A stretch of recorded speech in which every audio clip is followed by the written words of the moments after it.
हाँ तो मैच हार गए। कैसे? चलो शुरू से दिखाता हूँ। सुबह सुबह निकल गए थे स्कूल की तरफ क्योंकि अपनी गाड़ी वहाँ पर आने वाली थी।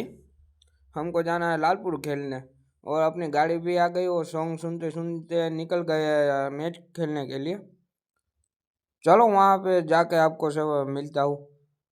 फिर वहाँ तो फ़ोन अलाउड नहीं था। फिर भी हमने है ना 2 मैच जीते और तीसरा हार गए। हार के निकल गए हार के निकल गए अपने स्कूल की तरफ फिर से सॉन्ग सुनते सुनते।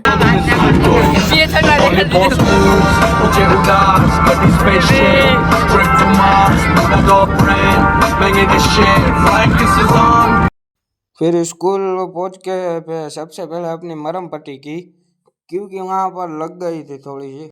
मलहम पट्टी करके आ गए थे नाश्ता करने क्योंकि सुबह से कुछ नहीं खाया था।